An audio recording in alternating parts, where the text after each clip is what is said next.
I'm not afraid that he's going to do much harm in that arena. I don't know that he'll do a lot of good. But he's in a position to do good. Yeah, right. He really is. If he gets it, and I don't know that he gets it. Remember, he was a Democrat for 99% of the time that he lived. But did he carry a gun? He's carried a gun for a long time. Because I think I honestly think he's relatively honest. And I hope, I suppose. I think maybe he's good intended. Right. I know his sons are big hunters and gun people, so maybe they can educate him. But they might be butters. The sons might be. They might be the ones that say, hunting is good, but you shouldn't do this or that with a gun. Yeah. Well, I believe in gun rights, but you don't need 15 rounds to kill a deer.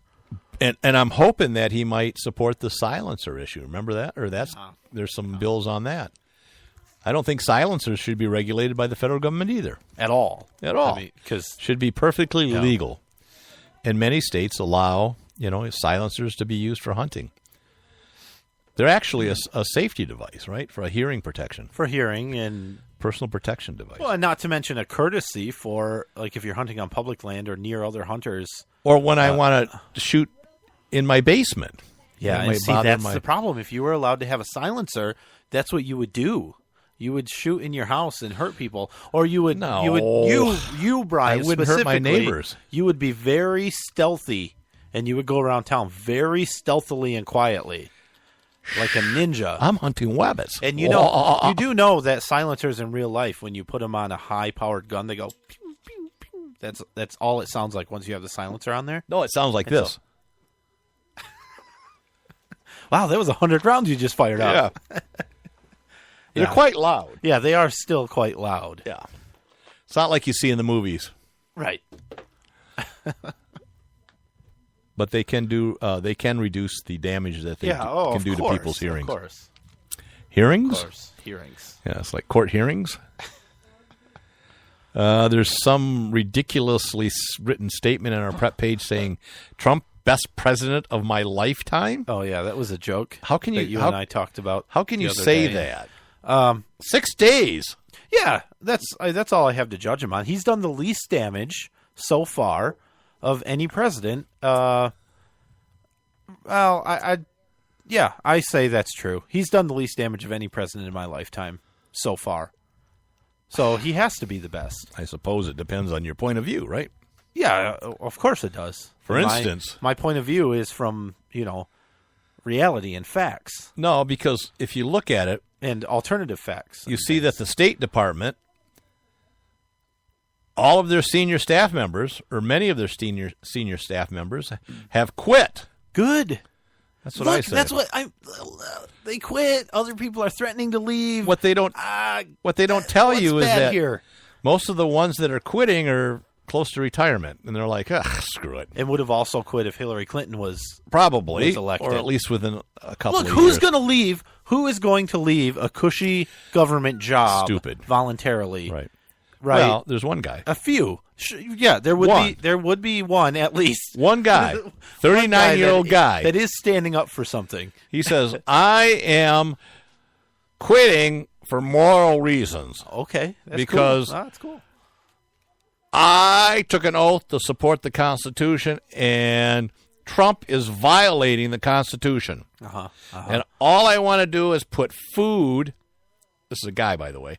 All I want to do is put food on the table for me and my husband. Yeah, and it's not relevant that he's and my a guy, dogs. But okay. Well, what kind of dogs? I don't know. Well, that's what matters to me more than if he's gay. I would think it'd be cats, but poodle. Poodles are nice. Pink poodle. Oh, why? Boy. Why? I don't know why I went there. I love. Holy cow! We should probably go back about talking about Korea. I love that was less offensive. I love gay men. Believe me. Oh, I believe you. Bigly. Oh, that's horrible. I know. This is not going well. No. It's actually. This may be the last episode of At Odds. Stay tuned. No, really, that was one guy was in his late 30s, quit, but the rest of them were senior staff members that probably would have retired in a year or two. I'd like to know, and I didn't do any research because I don't really care that much. I know. I'm going to pretend like I care. Okay, I'm wondering, Steve, get on him. I'm wondering what his position was in the federal government, because he's really, really worried about upholding the Constitution. I'm wondering if the Constitution even authorized his position to exist. Yeah. Because chances are it didn't. Hard to say. Yeah, well, it's pretty easy to say. You can look at his position and look at the Constitution. All I know, and see if it's in there. He was a State Department staff member. I'm thinking secretary. Why? What are you drinking? I don't know, rum, Holy Coke. cow! All right. This is horrible. So I don't think, I apologize for at odds tonight. People are saying that it's terrible because we have all this experience in the State Department, and what's happening is a lot of these positions are temporarily being filled by military people. And this is a quote I listened to on the radio. One of the State Department guys said, the military uses words like destroy and conquer and accomplish.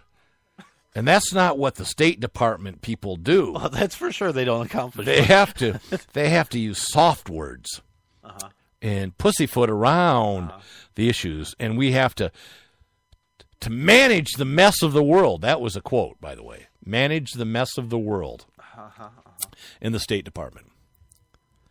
Even though Colin Powell was Secretary of State, a retired military general. Yeah, this wasn't somebody from Trump's administration that was saying this. Oh, no, right? this is one of the guys that's leaving. Oh, all right. I gotcha. Okay. Yeah. I mean, the other thing, too, there's a lot of senior experience that might be leaving the State Department, but I don't mean to use a militaristic word here, but what have they accomplished with all of their experience that we're afraid we're going to miss out on? Did they conquer anything? No, they don't do that. I know. But I don't think they even did a good job managing a mess. That's what I'm saying. I don't think the No, State Department no. State Department hasn't really done much. That's great. That this experience is, how valuable is it? In fact, you could make an argument that the State Department with Hillary Clinton actually did harm. Right. Yeah. And one of the persons resigning was the director of security for, what do you call those things overseas?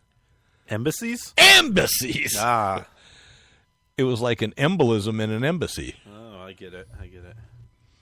So maybe it's a good thing that that person is quitting, resigning. I think Trump will be all right, and I think the State Department will get along just fine. The Mexican president's not coming over. He's kind of pissed off. Yeah, I saw that. And Trump says, well, if you don't want to play ball with us, that's fine. Yeah. So, I mean, and people are upset because, fine. we need to have a good relationship with them. Why? Why exactly? I don't know. I mean, How much oil do we get from Mexico? I don't have any. Now, Trump says that Mexico will pay for the wall, and Mexico says, no, we won't. Yeah. And Trump's saying, well, you will, because what we're going to do is we're going to cut off all aid to Mexico and use that money to build the wall. And so, in essence, they don't pay for it, but they're not going to get the benefit of U.S. generosity. And that makes more sense to me, but what I've also heard is that he plans to use the tax that he's going to put on goods imported from Mexico. What is that? Piñatas and armadillos? Cars. Really? Yeah. General Motors cars coming in? Yeah. Car parts and things. Yeah, of course. Okay. But the problem is that just means we're going to pay for the wall again. Right. But why don't we just they're going to pass the tax along. Why don't we just take those factories over?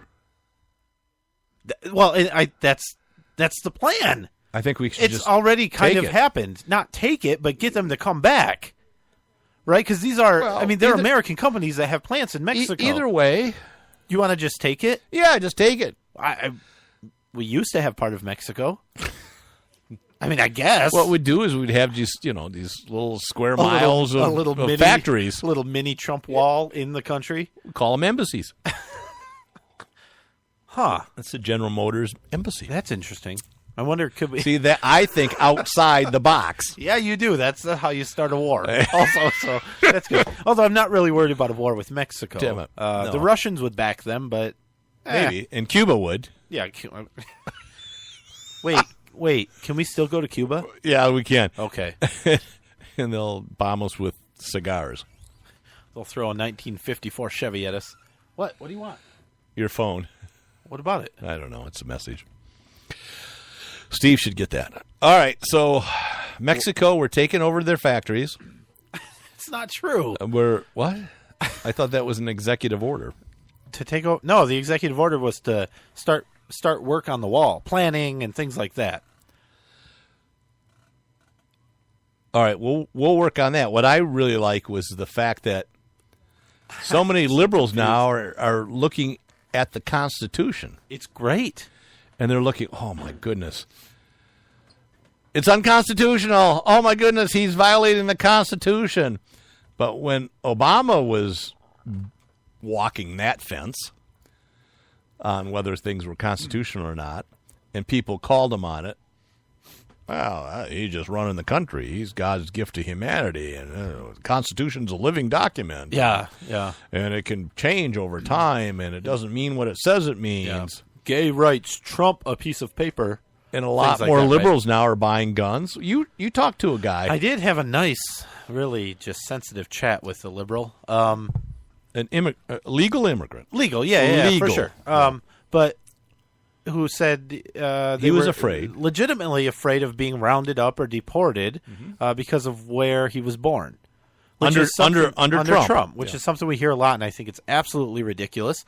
But I didn't even go down that route. I went the route of, well, that's why I have guns and why everybody should have guns, because it's a lot harder for them to put you in a camp. More difficult. If you have a gun. Right. And he agreed. And wait a minute. I think he went, Yeah. I hadn't thought of that. Yeah. That never occurred to me. I'm going to go out and buy a gun. Yeah. I hope you told him that you will help him, pick out the proper firearm and ammunition why and all would that I stuff. do that? Because you're a nice, good person, Nathan. Yeah. Thanks. Yeah, I didn't mean it. But the thing is, what we talked Yeah, of about course. is more and more liberals are buying guns thinking they have to protect themselves against the horrible government. Which is awesome. I mean, it's absolutely awesome. Okay, this is not on the prep sheet, but it's something I was thinking about, and I forgot to put it on the prep sheet. No problem, man. Sorry that's not on the prep sheet. You got to explain it to Steve. Steve's upset. Steve, you're fired. Steve, not Steve. People have been talking about, and it doesn't matter who's in power. The other side always talks about civil war and that sort of thing, right? Like, oh well, we're gonna, what's so civil about war?